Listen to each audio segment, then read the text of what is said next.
Muy buenos días a todas y todas. Vamos a proceder al acto inaugural. Nos acompañan en la mesa el doctor Fander Falconi, secretario nacional de Planificación, doctor en Economía, profesor e investigador principal de la Facultad Latinoamericana de Ciencias Sociales, exministro de Relaciones Exteriores de la República del Ecuador, el doctor Federico Burone, representante de IDRC de Canadá para América Latina, con sede en Montevideo, la doctora Claudia Serrano, exministro de Trabajo, la presidenta Bachelet en Chile y directora de RIMISP, el Centro Latinoamericano para el Desarrollo Rural. Quisiera, en primer lugar, a nombre de RIMISP Ecuador, darles la bienvenida a todas y todos a este hermoso país en tal vez los mejores días del año, días luminosos que creo animarán bastante nuestra discusión. Vamos a tener 3 días de intenso trabajo sobre desarrollo territorial, poniendo en común el grueso de los resultados de investigación y nuestras reflexiones sobre el tema, y quizás lograr sobre esta base un consenso sobre la importancia de lo territorial como un ámbito de reflexión académica, como un ámbito de preocupación pública y como un ámbito de decisión de política pública. Estamos aquí para ayudarles en lo que sea. Por favor, búsquenos si es necesario. Vamos a proceder con el siguiente orden. Le pediré primero a la doctora Claudia Serrano a dirigirnos unas breves palabras. Por favor, Claudia.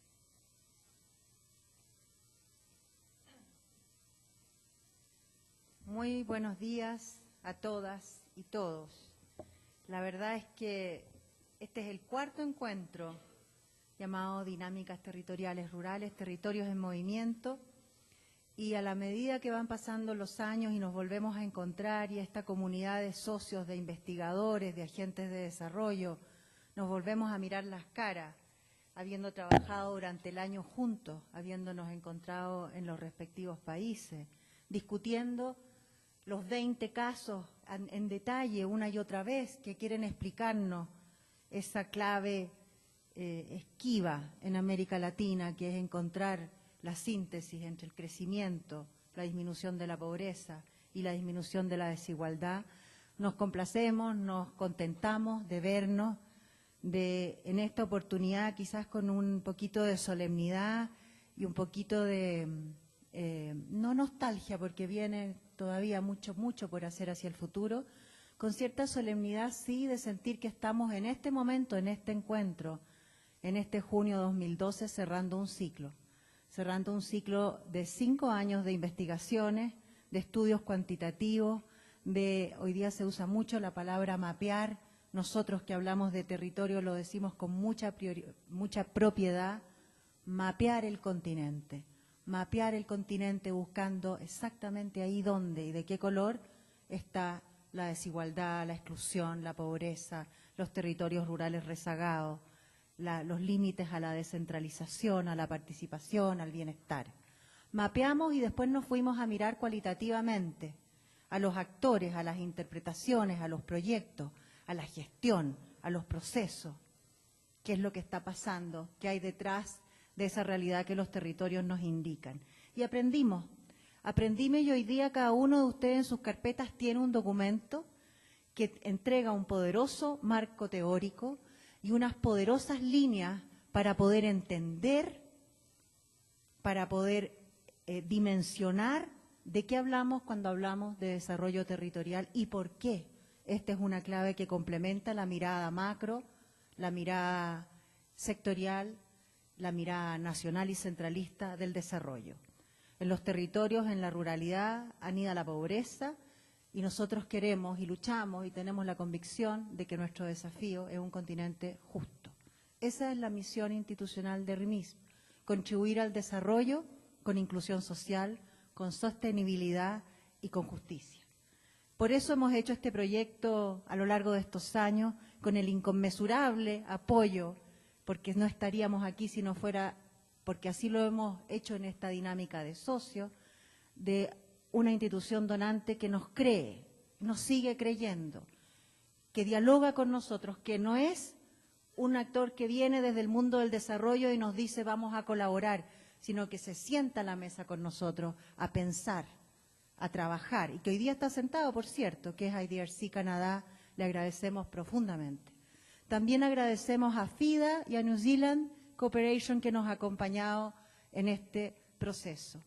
Vamos a tener en estos días, ya vieron ustedes la agenda, prepárense, y lo digo en serio, es muy, muy fuerte.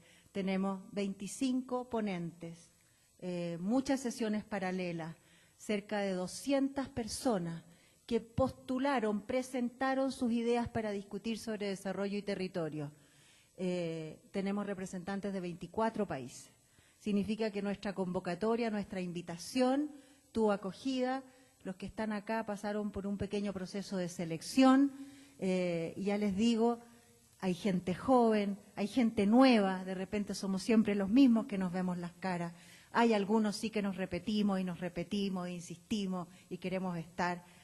Bienvenidos a todos. Los que llevamos acá ya 5 años y 3, 4 encuentros, y los que vienen por primera vez a escuchar, a aprender y a poner sus ideas en la mesa para conversar sobre el papel de los territorios en el desarrollo de nuestros países. Bienvenidos. En nombre de RIMIS les doy una súper cordial bienvenida y que su estadía sea grata en esta hermosa ciudad de Quito. Gracias.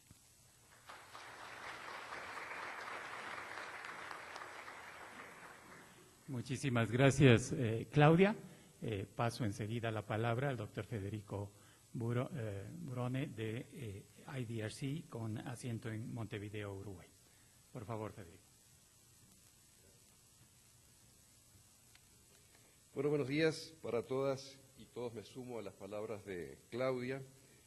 Definitivamente es una gran oportunidad, una oportunidad también de cambiar un poco la modalidad, el rumbo de este tipo de encuentros, que como bien ella expresaba, debemos prepararnos para una agenda cargada de enfoques, de visiones, de aportes, que refleja no solo el trabajo que hemos venido acompañando instituciones que tenemos la capacidad de apoyar técnica y financieramente algunos de los elementos que forman parte del programa de desarrollo con enfoque territorial que conduce RIMIS y su red de asociados, sino que también se ha abierto al diálogo con otros enfoques, con otras miradas, con otras formas de entender y de analizar qué es lo que está sucediendo en la región, dentro de los territorios, dentro de las regiones, y que para nosotros es una instancia, un momento en el tiempo de nuestra colaboración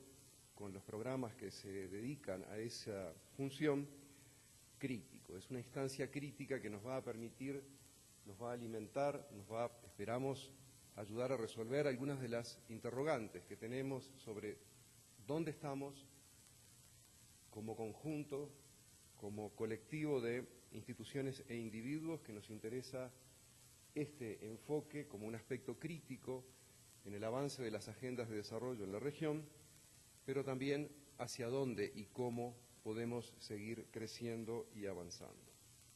Es particularmente un orgullo, más que un placer, también diría yo, estar aquí en Ecuador, que además de la belleza nos permite a muchos de los que venimos desde otras partes avanzar en lo que es nuestro interés por entender en particular el enfoque que las autoridades, el gobierno, la sociedad de Ecuador también le da a este tema, donde hemos venido estudiando la importancia que se le atribuye a los procesos de descentralización, el enfoque integral que las autoridades en diálogo con la sociedad le dan al avance hacia la descentralización y en particular, diría yo, esa definición tan profunda de hacerlo desde la perspectiva de la universalización de los derechos individuales y colectivos. Creo que esta instancia aquí en Ecuador nos permite poner también la lupa y abrirnos al aprendizaje, al entendimiento sobre cómo se desarrolla y hacia dónde se conduce la experiencia y la orientación en el caso en particular de Ecuador. Por lo que agradezco la selección y la oportunidad en ese sentido. Quisiera comentarles o reiterar quizás nuestras expectativas, las expectativas de IDRC de Canadá, y hemos venido con un equipo, con colegas que están también presentes en este evento, mi colega Mer Famino, mi colega Álvaro Paz, no lo veo, pero si no está hoy con nosotros, seguramente estará en los próximos días, con la intención de, además de las interrogantes que recientemente mencionaba, que es entender los avances en los programas, en los proyectos, con las instituciones con las cuales nos relacionamos directamente, pero también con quienes han sido seleccionados para compartir este espacio, pensar en qué y cómo abordar el futuro de nuestra colaboración, de nuestra inversión en programas que den continuidad al trabajo que se está desarrollando y que hoy nos detenemos a mirarlo, a reflexionar sobre él. En particular, vamos a poner énfasis en entender el enfoque, la mirada más analítica, qué nueva evidencia estamos en este momento recogiendo. Vamos a tratar de entender dónde están los desafíos de la implementación de políticas. De otra forma, dónde y mejor más evidencia puede ligarse a esos desafíos, acortar los tiempos, los procesos, desarrollar elementos que permitan el diálogo sobre la conflictividad en la implementación de nuevas políticas hacia el desarrollo territorial descentralizado integral. Nos interesa discutir, entender cuánto tenemos que seguir haciendo sobre evaluación de resultados, sobre iniciativas que se encuentran en marcha y cuánto debemos comenzar a hacer quizás desde un enfoque más orientado hacia la información de nuevas políticas. Un tercer elemento que definitivamente nos trae y esperamos poder llevarnos información suficiente de este evento es entender cuáles son las posibilidades de coordinar nuestro posible apoyo hacia el futuro en este programa, con quién podemos coordinar el hacer qué. Como donantes, como institución que colabora con recursos financieros y técnicos, estamos también en un momento donde la coordinación, el diálogo, la colaboración coordinada con otras fuentes de financiamiento es un aspecto crítico y espero que en el diálogo con algunos representantes de instituciones que están aquí presentes, pero también con instituciones que dialogan con otros donantes, podamos tener un panorama claro sobre cómo insertar nuestros planes, nuestras ideas de la futura cooperación con las tareas que van a estar realizándose en estos aspectos que vamos a estar discutiendo en la reunión. Simplemente eso, termino diciendo y reiterando mi acuerdo con las palabras de Claudia. La agenda del evento requiere preparación. Todos aquellos que hemos intentado decidir a qué pequeño workshop vamos a estar participando, nos hemos enfrentado seguramente a una decisión extremadamente difícil. Yo lo quise hacer y descubrí que quiero estar en todos. Es imposible. O sea, hay una riqueza extraordinaria de presentaciones, de ponencias, seguramente de intercambios, y eso creo que es un nuevo y gran indicador, que también debe sumarse a estos indicadores que el conjunto de las instituciones que están aquí presentes nos ayudan para entender la relevancia del tema del desarrollo territorial. Hay una avidez y hay también ya una masa crítica que quizás nos llame a ir cambiando la escala y hacer un poco más de ruido con lo que estamos recogiendo como evidencia. Muchas gracias, nos deseo a todos 3 días realmente intensos y fructíferos de trabajo.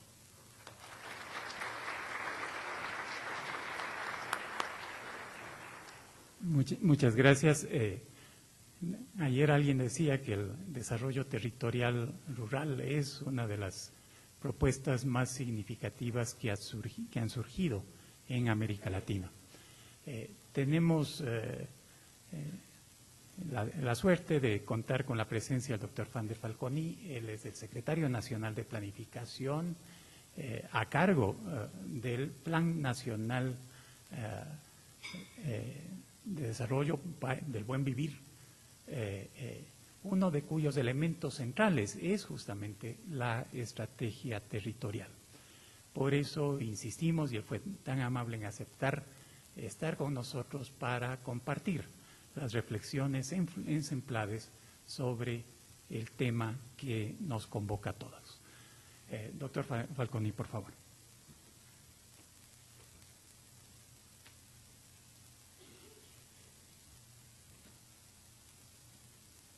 Muy buenos días con todos y todas. Quiero agradecer a Manuel Chiriboga por la invitación a participar en tan importante evento. Me es grato participar en la inauguración de este evento. Los temas que se van a tratar en esta jornada de 3 días de discusión y de importantes conferencias magistrales resaltan la relación entre territorio y los territorios locales, lo rural y el desarrollo. Entender esta relación en Ecuador y todos los países de América Latina es trascendental para la aplicación más certera de políticas públicas vinculadas en el tema agrario y su productividad. Cuando pensamos en los aspectos de los territorios rurales, que son la esencia del Encuentro 2012, Territorios Rurales de Movimiento, debemos pensar en al menos 3 dimensiones: la justicia y equidad distributiva de los recursos naturales, la calidad del acceso a los mismos y la productividad, además de los múltiples vínculos con los niveles de consumo alimenticio de los distintos hogares rurales. La institución que yo tengo a cargo, la Secretaría Nacional de Planificación y Desarrollo, tiene 2 procesos fundamentales. Por un lado, nosotros elaboramos algo así como la hoja de ruta programática del gobierno, para lo cual tenemos un instrumento de planificación que es el Plan Nacional para el Buen Vivir. Este Plan Nacional para el Buen Vivir tiene objetivos de desarrollo humano, fija metas, resultados y objetivos precisos con los cuales nosotros vamos evaluando el desenvolvimiento de la función pública. El segundo proceso fundamental a cargo de la Secretaría Nacional de Planificación y Desarrollo está todo lo que tiene que ver con la democratización y el cambio institucional del Estado. Para nosotros la justicia y distribución de la riqueza y del poder han sido la base de todos nuestros esfuerzos que han marcado una agenda sectorial e intersectorial clara. Hemos trabajado por un Estado descentralizado, hemos fortalecido las capacidades de rectoría, de planificación y de regulación de este Estado, y por el Código Orgánico de Territorio y Descentralización que se promulgó en el año 2010, se crea en el Ecuador y se ordena todo el sistema de traspaso de competencias desde el Ejecutivo a los gobiernos autónomos descentralizados. Para eso el Código Orgánico fijó el establecimiento de un órgano técnico que es el Consejo Nacional de Competencias, que es el que hacía alusión Manuel Chiriboga. El Consejo Nacional de Competencias es la máxima representación política que tiene el Estado, donde participan los 3 niveles de gobiernos autónomos descentralizados que hay en el Ecuador. Por un lado las juntas parroquiales, por otro lado los gobiernos provinciales y por otro lado los municipios del país. Este Consejo Nacional de Competencias está presidido por un representante del Ejecutivo, que es el Presidente de la República, quien me ha delegado que presida este Consejo. Desde el año 2011 que empieza a operar el Consejo, nosotros hemos elaborado un profundo plan de descentralización que ha implicado básicamente el traslado de las competencias ya de cooperación internacional, de riego y drenaje, incluyendo todo el riego parcelario y comunitario, a los gobiernos autónomos descentralizados. Recientemente acabamos de aprobar todo el plan de descentralización de tránsito y movilidad, y también hemos aprobado la concurrencia en conjunta de las actividades de reforestación a cargo de los gobiernos autónomos descentralizados y provinciales y de las juntas parroquiales. A diferencia del modelo anterior, que nosotros le llamábamos el modelo neoliberal a la carta, el traspaso de competencias ahora se hace en forma ordenada. Es decir, no solo que hay un plan de descentralización, sino que esto implica un presupuesto, un costeo, un acuerdo con los gobiernos autónomos descentralizados que termina en el traspaso de competencias, en este caso para ellos. Hace un par de meses presentamos como Secretaría Nacional de Planificación y Desarrollo al presidente y a la ciudadanía uno de los estudios más importantes llevados a cabo por este gobierno, en referencia a los costos para alcanzar el buen vivir. Este estudio básicamente lo que hace es costear 66 servicios públicos básicos que deben ser entregados de manera efectiva y con estándares internacional, y es un intento, yo diría, de estimar los costos que pomposamente nosotros le hemos denominado para salir del subdesarrollo. Sabemos que el problema del subdesarrollo no es un problema solo de acumulación de capital, es un tema que involucra aspectos culturales, institucionales, políticos, etcétera. Lo importante de este estudio de costeo es que cuando uno hace el costeo, que tiene dos niveles, primero, cuánto implicaría cerrar las brechas en el Ecuador en el caso del acceso a servicios, nosotros llegamos a estimar unos costos de inversión cercanos a los 40.000 millones de dólares, concretamente 39.700 millones de dólares, y un costo recurrente anual cercano a los 5.000 millones de dólares. Esto es lo que le costaría al Ecuador cerrar las brechas en acceso a servicios básicos como agua, alcantarillado, y de esta manera romper las brechas de pobreza y de inequidad.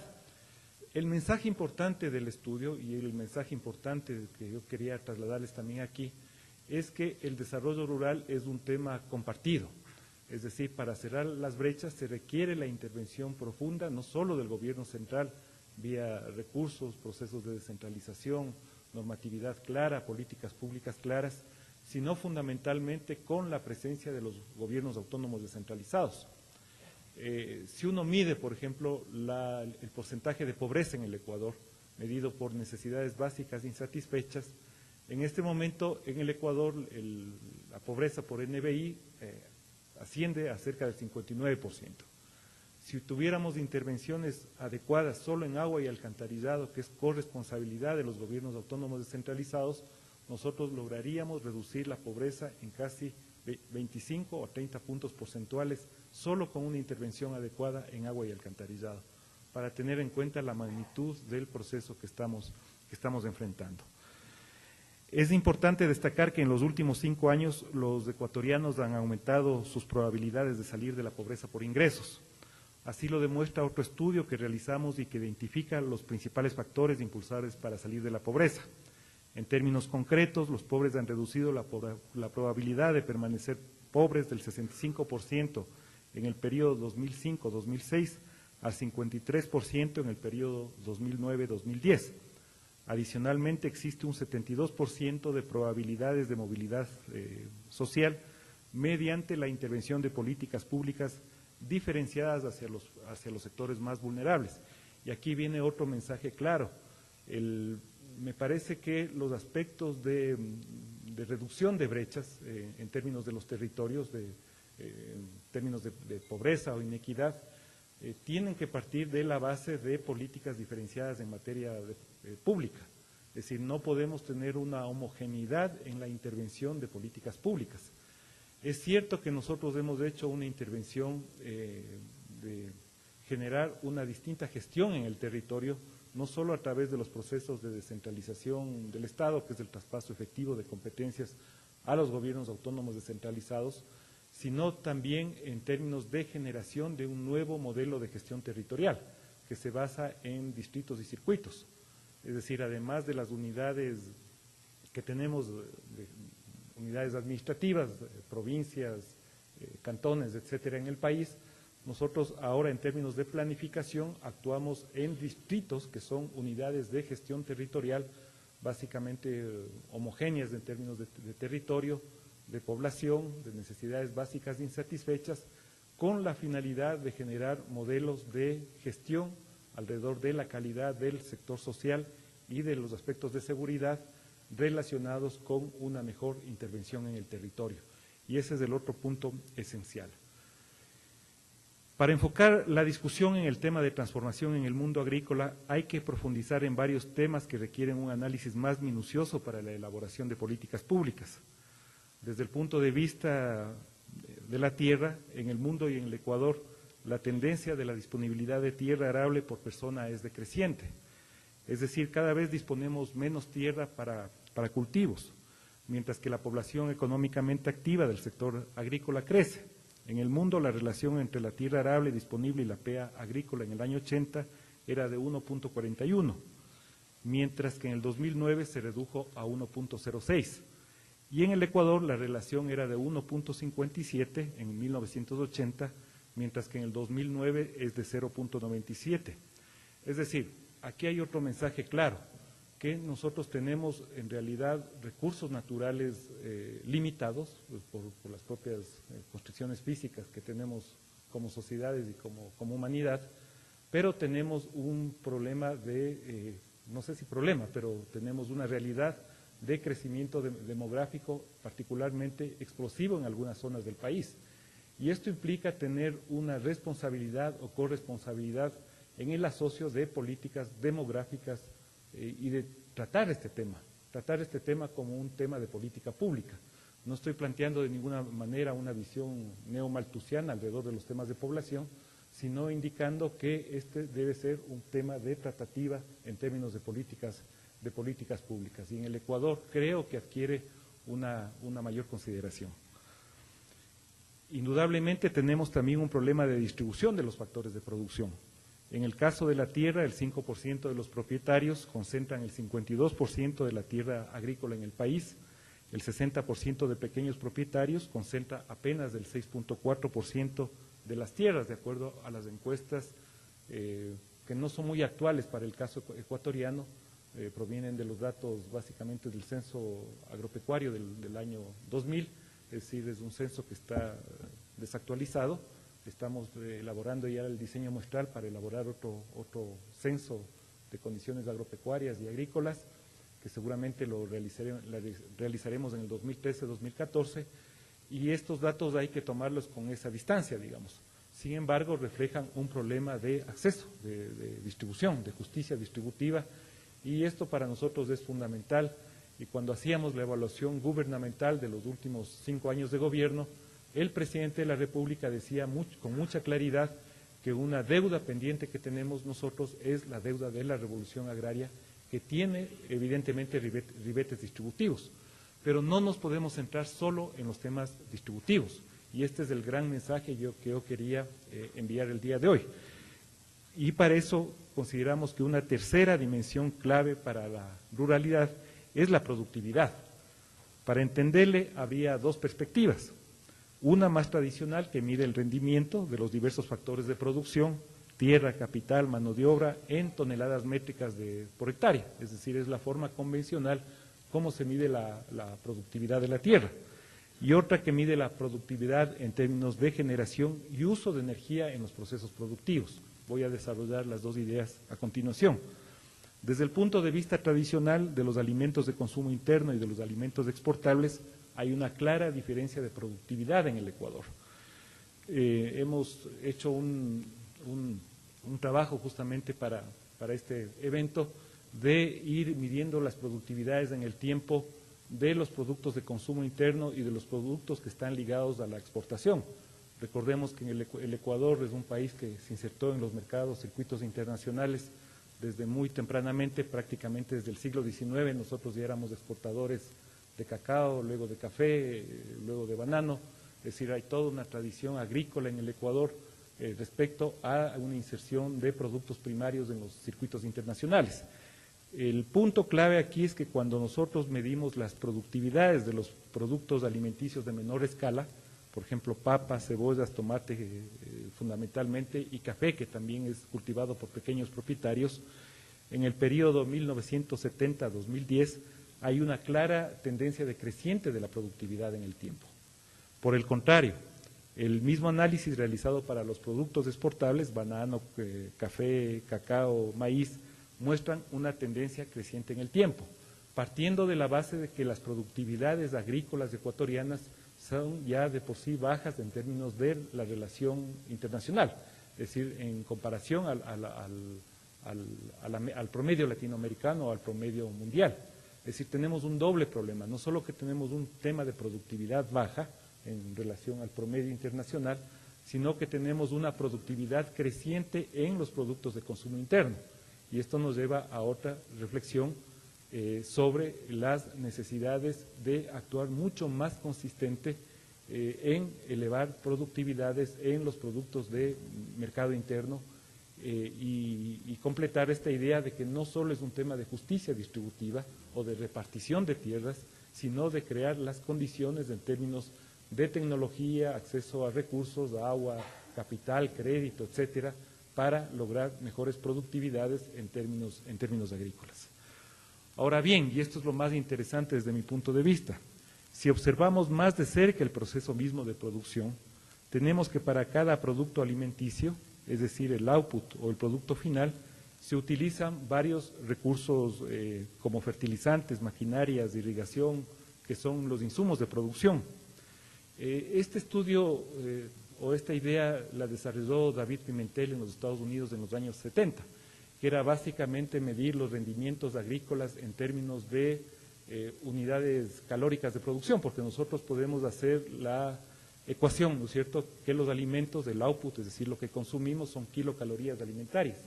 Si nosotros tenemos los inputs, que también son kilocalorías alimentarias, que las podemos traducir en términos de energía fósil, lo que estudiaba David Pimentel en el caso de la agricultura norteamericana en los años 70 es que la agricultura moderna requiere cada vez más energía fósil para producir el mismo output de kilocaloría alimentaria, es decir, que era mayor intensiva en el uso de energía fósil.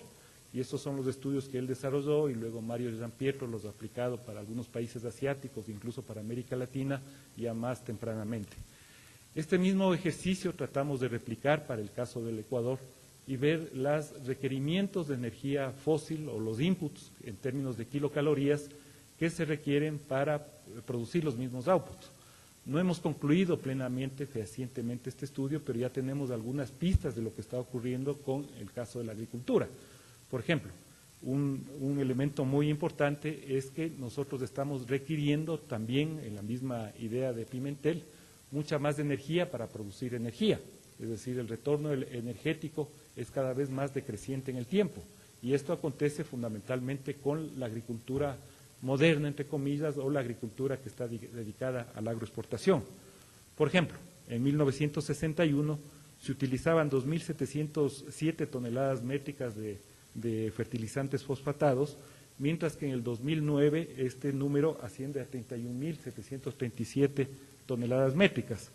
En el caso de los fertilizantes con contenidos potásicos, en 1961 se utilizaban 3.673, mientras que en el 2009 su uso fue de 41.621. Igualmente, cuando trasladamos en términos relativos, en términos de utilización de fertilizantes por hectáreas, vemos también una tendencia creciente en el tiempo. Es decir, la implicación de esto, al medir esto por fertilizantes, es que estamos requiriendo cada vez más uso de energía fósil para generar producción de alimentos. Y esto también debe llamarnos a la reflexión sobre las formas como a veces entendemos la productividad. Si entendemos en la forma convencional toneladas métricas por hectárea, evidentemente la inviabilidad de la agricultura campesina podría ser traducida o podría ser puesta en el tapete de discusión. Pero si traducimos en términos de productividad por el menor uso de fertilizantes o de energía fósil, porque se utiliza más energía fotovoltaica, evidentemente la agricultura campesina tiene mucho mayor rendimiento. Y esto implica que debe haber políticas públicas activas para generar mayores niveles de productividad y mayores niveles de acceso a los factores de producción tipo riego o producción. Queríamos traer estas reflexiones porque el mensaje fundamental es que para mejorar los rendimientos de la tierra requerimos desde luego tecnificar aún más la producción y al mismo tiempo lograr un manejo más integrado y redistributivo de los recursos que tenemos disponibles. Requerimos innovaciones significativas en tecnología que logren procesos de producción mucho más eficientes. Por último, no menos importante para la transformación del agroecuatoriano es el cambio en nuestra cultura de consumo. Es necesario mejorar la calidad alimenticia, retornar el conocimiento de los alimentos, reducir el consumo de aquellos con poco contenido nutricional, lograr una dieta balanceada y apta para el desarrollo adecuado de las capacidades humanas. El buen vivir rural es un paradigma que debe comprenderse en su integralidad. Este involucra no solo la redistribución de la tierra y de los recursos, sino también la redistribución del conocimiento, la ciencia y la tecnología. Dimensiones todas estas claves para la transformación productiva del agro y para un manejo más eficiente de los recursos disponibles. Muchas gracias.